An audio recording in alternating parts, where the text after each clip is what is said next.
Hello, everyone. This is Leonna Abraham Brandao, shouting out to all of you to join in. I sent the links on Facebook. Anyone that wants to join, please do, because we have a lot to talk about. I was trying to figure out how I would start today's show because one of the things that my focus is on prison issues, because I've been an advocate for 27 years, advocating for the incarcerated men, women, and youth, and most recently, as of 2014, just focusing on one state and serving, assisting first-time offenders serving life and life without parole. One of the problems we have in this country is we have a lot of people that talk, a lot of people talking about the problem and no one doing anything about it. We need to start looking at, are we really serious about what we're talking about? Do we really want to do something about it? I have a problem with a lot of these celebrities, not so much celebrities, but these national action networks. You know, these people that are out there on television, on CNN News, talking about the prison issues at one time, getting everybody riled up because everyone thought that these individuals, like Van Jones and John Legend, Brian Stevenson, Al Sharpton, all of these people were going to be helping, assisting the incarcerated people in this country. This is really sad because they know that's a serious problem. And even though they may not be doing it anymore, maybe dropped it all because they want to sit in front of the media or have their own media stations talking about the problems with the nation's leader, they could at least use the platform once in a while to talk about the serious issues in this country in the penal system. Massachusetts, Florida, California, Vermont, Maine, Nevada, Colorado, Montana, South Dakota, North Dakota, all over the country. People are dying in these prisons. This is the only country in the entire globe, in the entire planet, that has mass incarceration. The only country. Mass incarceration. Human rights violation. They talk about what's going on with our leader and all the stuff that he's doing. When we have a problem with our own people in every state, our own governors, our own politicians. Corruption is not just within the White House. Corruption is around the country. And unfortunately, a lot of prisoners, unless they know somebody that knows somebody or they have money, they're going to rot in prison because that's the way it is. I've been an advocate for 27 years. 27 years. I've heard of so many incarcerated individuals being beaten to death, set on fire, scalded to death. Darrell Rainey in Florida. Another one eaten alive by bedbugs in Georgia. Anybody want to know about what's going on in the prison system? Go on the internet and type it in. Prisoners being abused, prisoners dying, guards caught smuggling drugs in. You want to know, people judge. That's the problem in this country. People judge the incarcerated population without even knowing the facts. They don't know what caused an individual to end up in prison. But if they really try to look into it, they would find out. Right in this state I live in, prisoners being denied, deprived, set up, lied about. You know why? Because sometimes the people that get hurt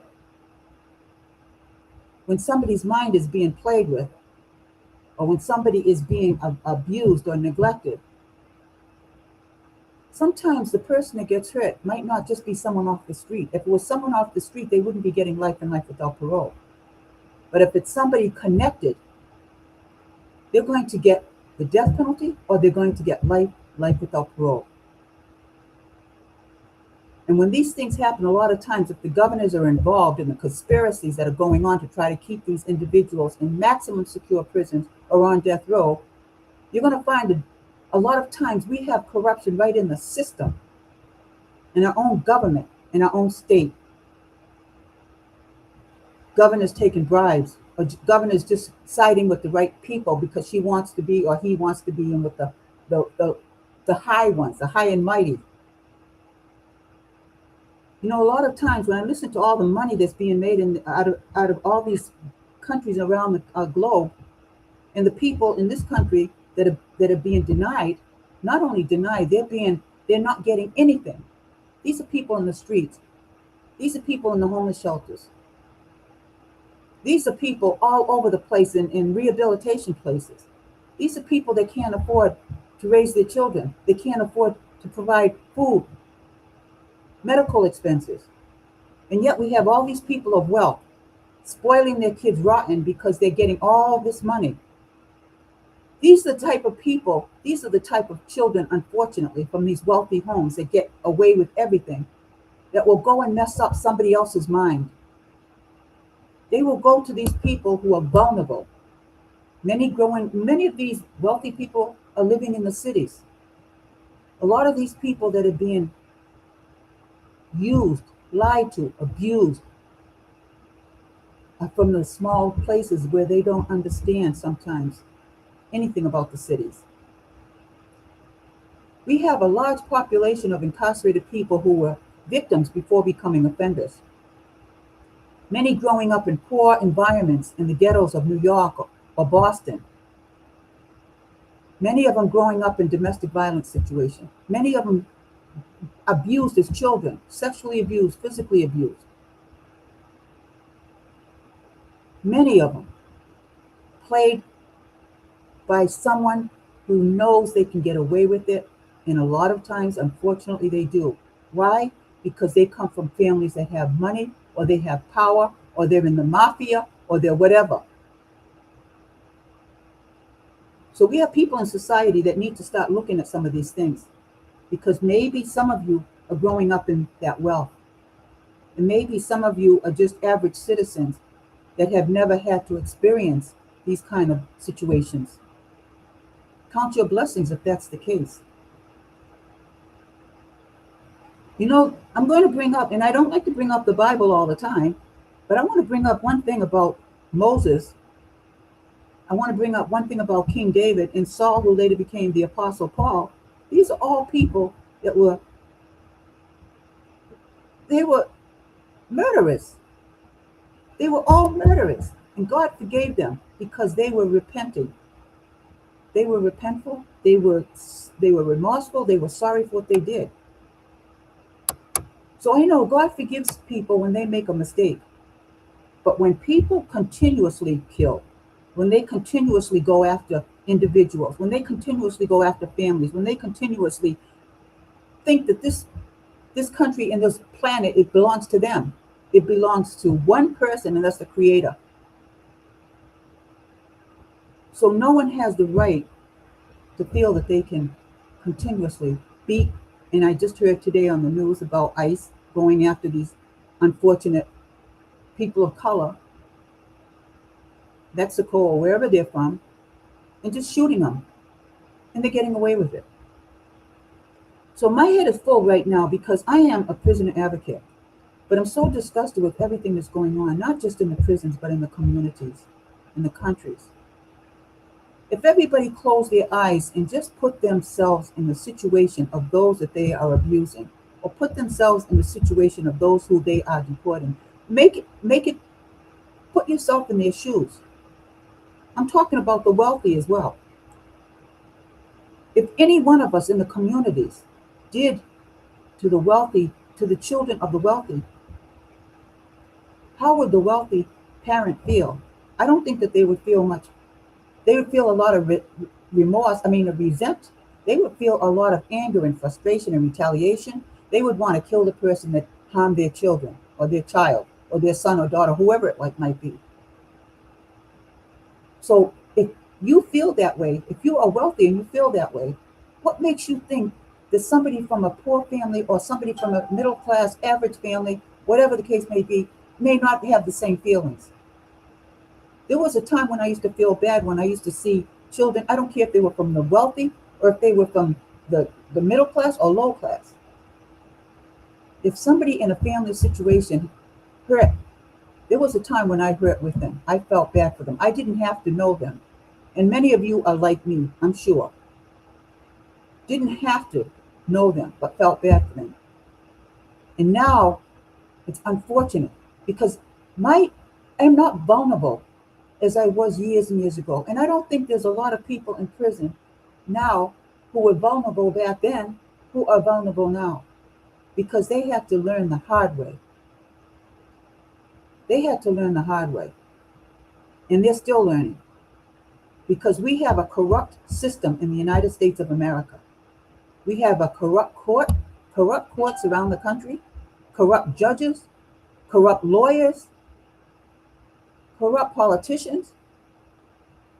And I'm not saying all of them, because everybody, there's good and bad in everybody in this country and around the globe. You're going to find good people in the prison, overseeing the prison or running the prison. You're going to find good ones.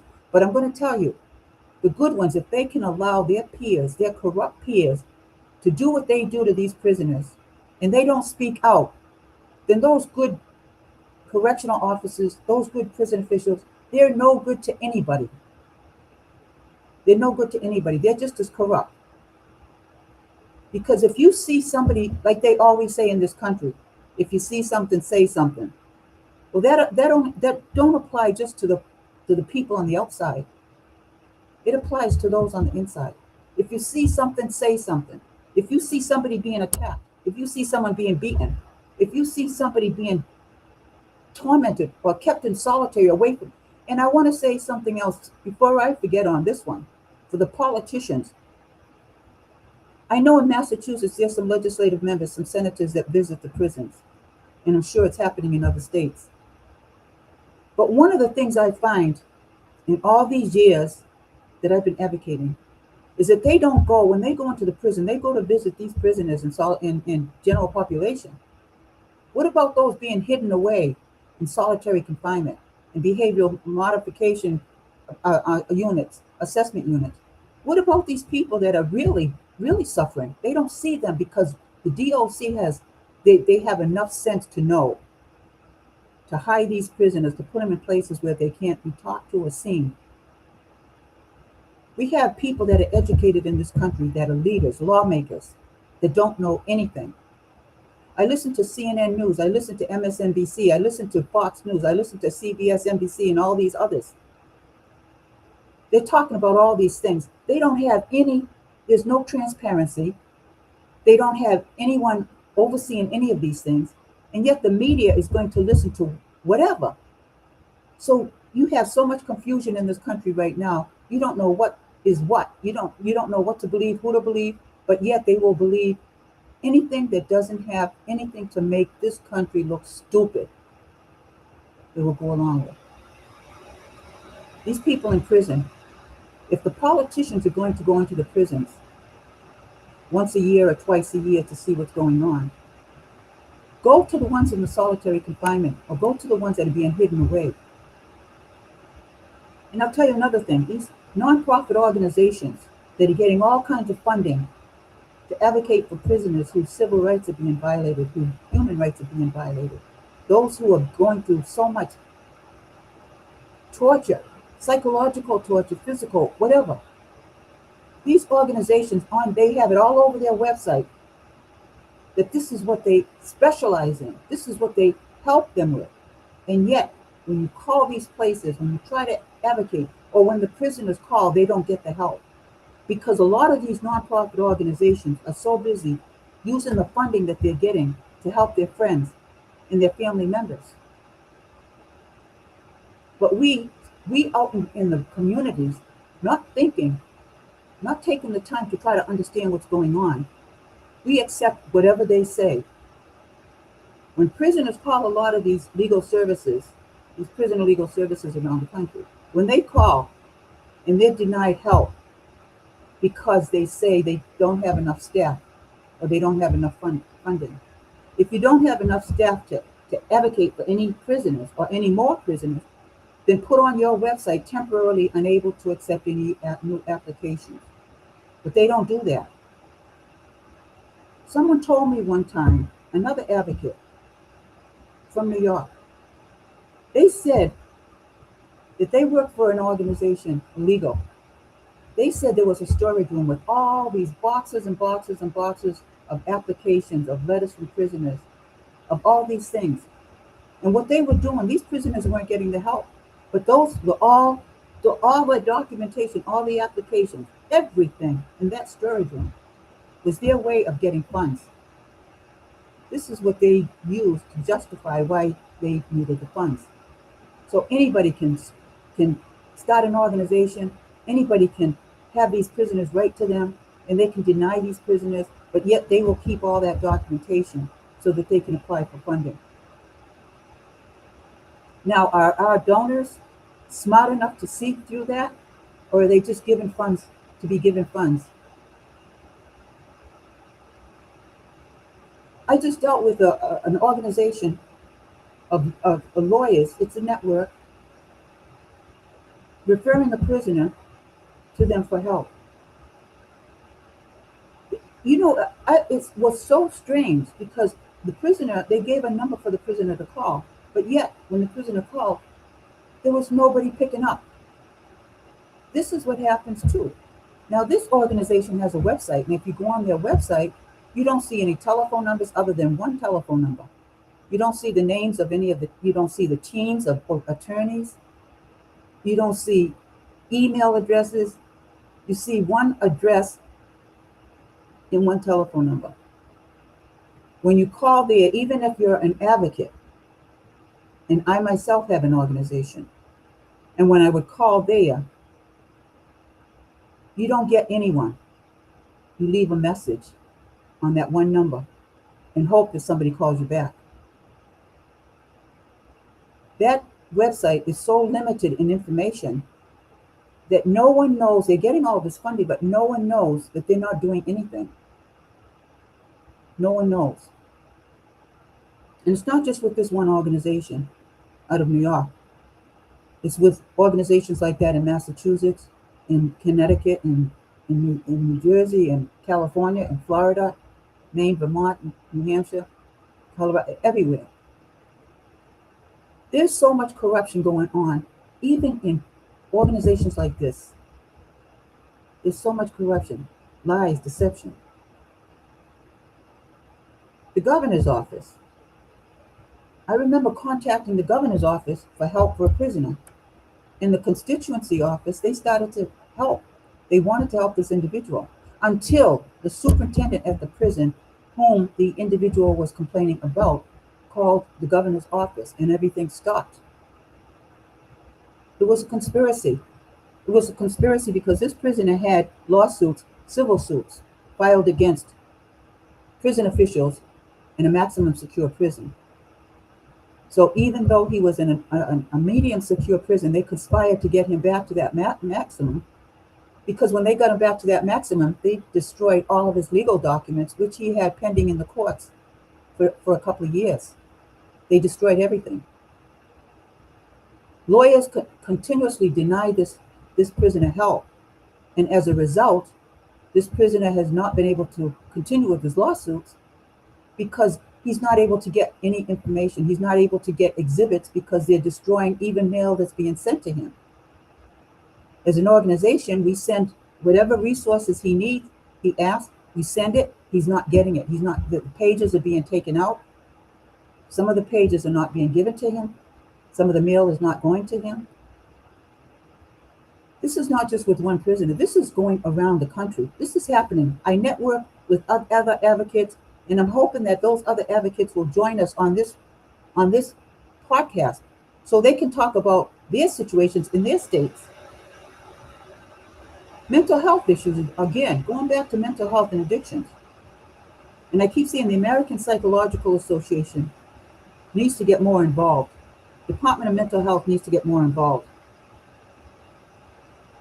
They got these prisons, like Bridgewater State Hospital. They got hospitals like this, prison hospitals, under the guide of the Department of Corrections, when they indeed should be under the Department of Mental Health. Prisoners, they send these things to us, and I want to read some of this, because one of the things that says clinical stabilization unit, holiday donations from the prisoner population have been denied by the superintendent. Prisoners' patients who are incapacitated, cannot live in general population, are housed in the clinical stabilization unit. Administrators have begun the practice of punishing CSU which is a clinical stabilization unit, patients for verbal outbursts. These patients have cognitive issues, confined to wheelchairs in some cases. These are the things, they have people in prison who are in their 80s, who are in their 90s, some terminally ill. Ongoing punishment of holiday phones, visitation sanctions, lifting have been denied. Violation of death burial procedures. Program concerns. Certificates are not being provided for programming completed. This is another thing. Prisoners trying to get involved in programs. And the reason I want to bring this up is because a lot of times the DOC and places like that, they will say these prisoners don't want to do anything with themselves while they're incarcerated. Yet, there are so many programs in the prisons that the prison officials are denying the prisoners. Many of them they're giving to people, prisoners that they want to give them to. Others they're denying. And again, I'm going to say, for all of you mothers and you advocates that are on social media, on Facebook, and places like that, I see a lot of you talking about the problems. And a lot of mothers that are crying because they haven't heard from their sons or something has happened with their sons. But yet, where are they? Sometimes complaining about the problem doesn't get the problem resolved. And one of the things that they say is success in numbers. People are filing petitions with change.org to have these prisons overseen by independent oversight, independent committees from the outside, independent overseers from the outside, consisting of social workers, consisting of lawyers, consisting of mental health workers, consisting of occupational therapists, people that can actually see what's going on, can actually help come up with solutions. Now, when you think about the homeless shelters in the free world, in the communities, get this now, these people are getting all kinds of funding to put a roof over the homeless people's head. The homeless people have to be there to get in by 5 o'clock in the evening, but they have to be out by 7 o'clock in the morning. So what is that doing for them from 7 until 5? They're out in the streets. And what happens when you're out in the streets? You're in the homeless shelters to begin with because either you have a mental problem or a substance abuse problem or whatever. So you're out in the streets and you're going to get those drugs. You're going to get that alcohol. So what happens when you get back to the shelter at 5 o'clock? They don't let you in because you've been drinking or drugging. What kind of mentality do our lawmakers have? Do our leaders have? They're coming up with all of these so-called solutions without the full solution. I remember as a social worker years and years ago, the social service agencies, I remember when they said the law was the mothers, when the children were 5 years of age, the mothers had to go out and get a job. And they arranged to have the children, the daycare paid for while the mother works or the parent works.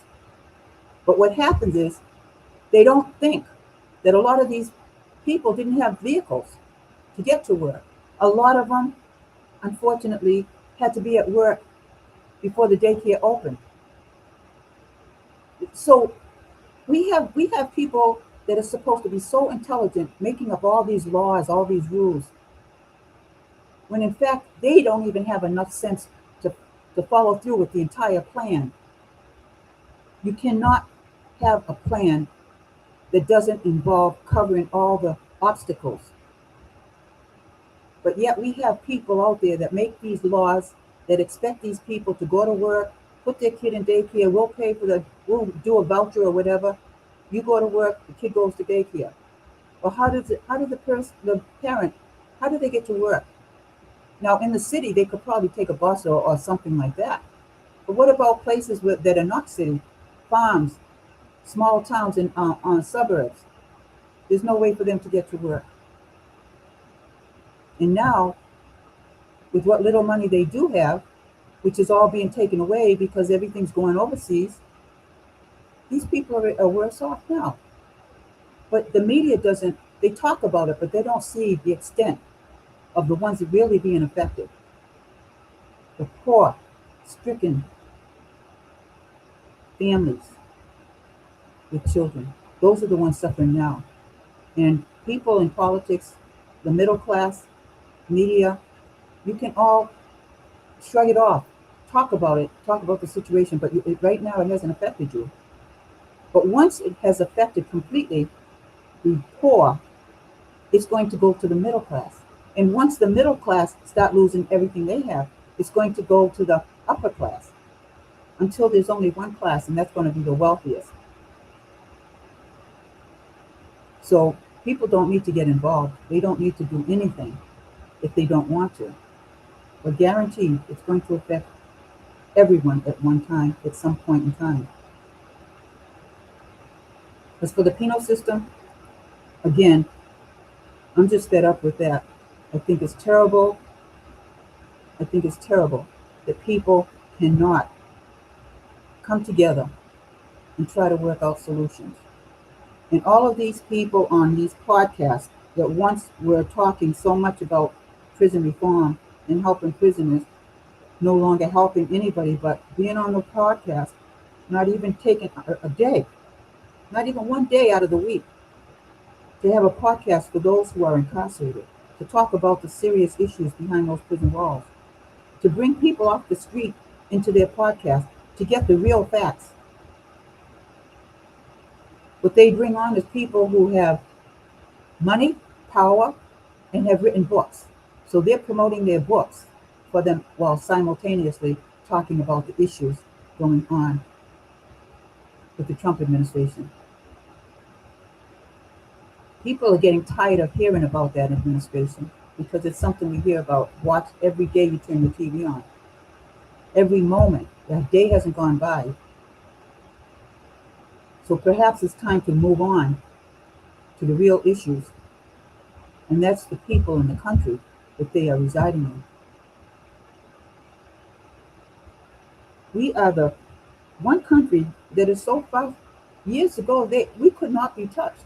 We're so far away from all other terrorist countries that we could not be touched. But yet, we get into everybody else's business overseas to the point now where technology has made it possible for things to hit the United States. This is a time to back out. Mind everybody mind their own business. Let those people fight over there. They've been fighting like that for years, since biblical times. The Arabs and the Jews.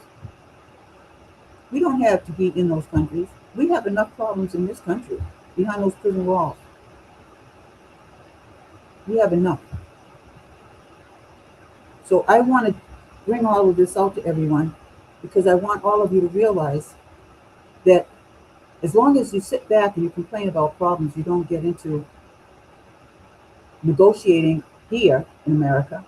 You don't get into getting into committees and talking about these issues and resolving, little by little, resolving them at the same time.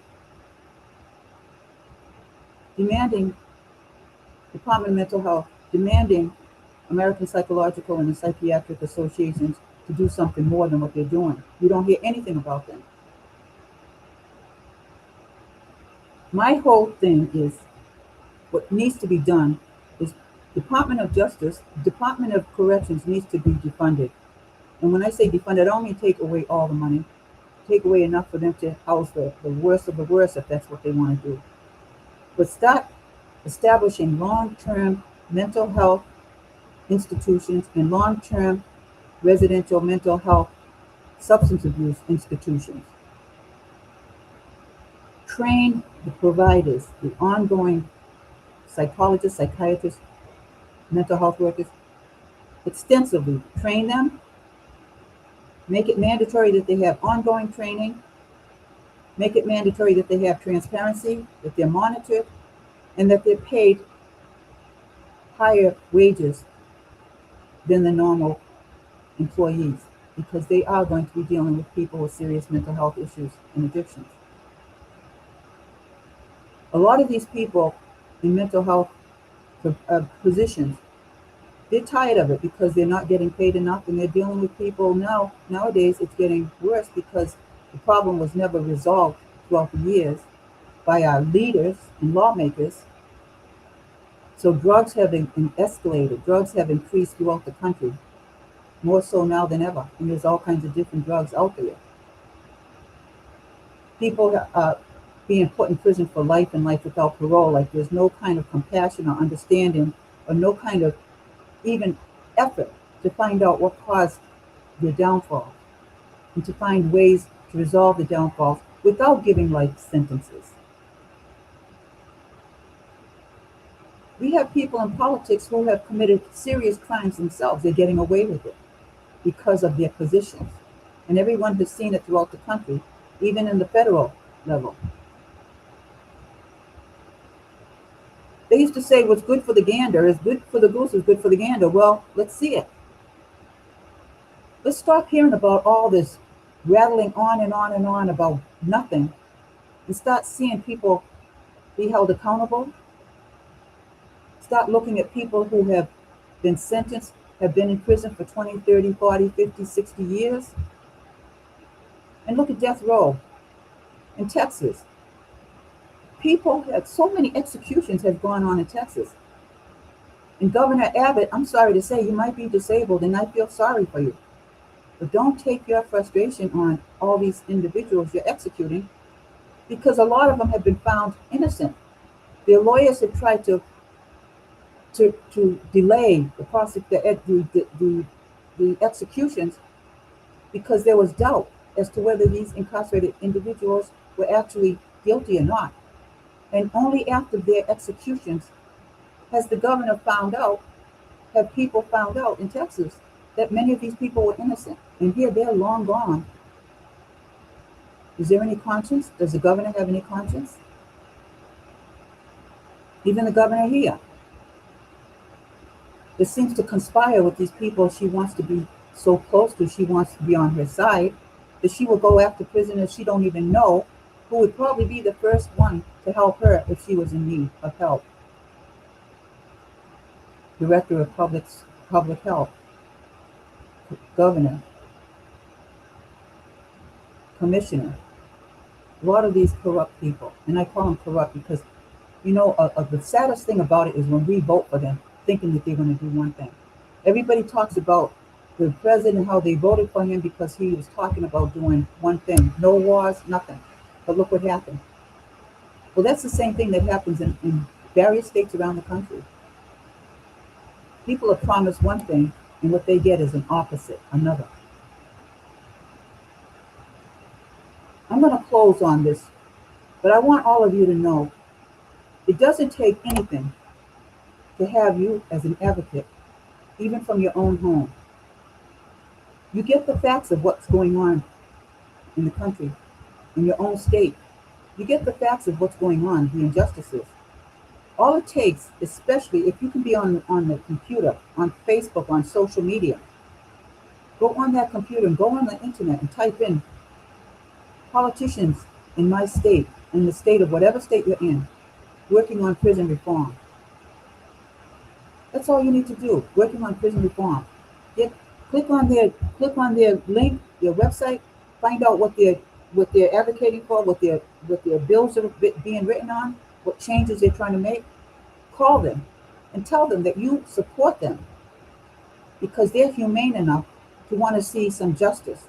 They're humane enough to want to see something positive happen and not continuously going down a spiral to destruction, total destruction.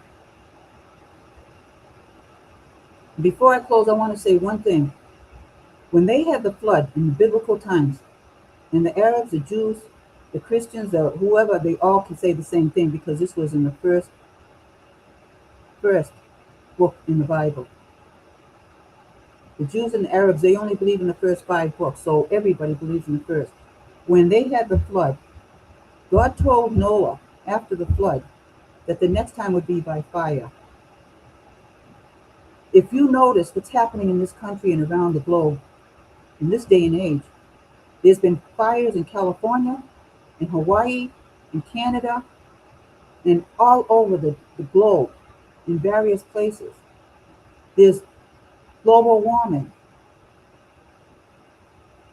There's nuclear weapons. If you notice the temperature is so, some days it's so hot.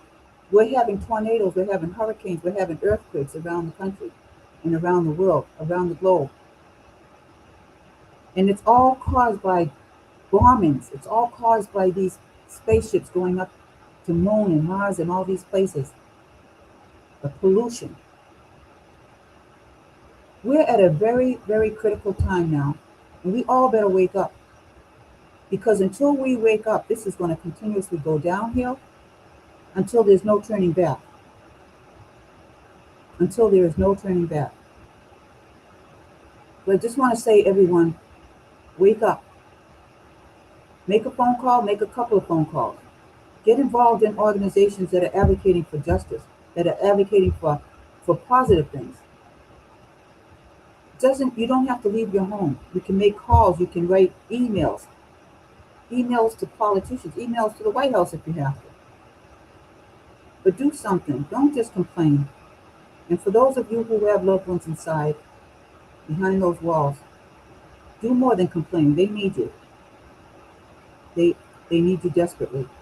And for you lawyers that are making money off of these individuals incarcerated and doing nothing or denying them help, when you know they need help, if you can't do it and you're telling them you don't have the staff or the monies, put it on your website so we, as a population, a national population, see it on your website so we can understand why you're not helping people, but you're getting all this money. We're going to close now. I want to thank everybody for listening in, and we are now going to end.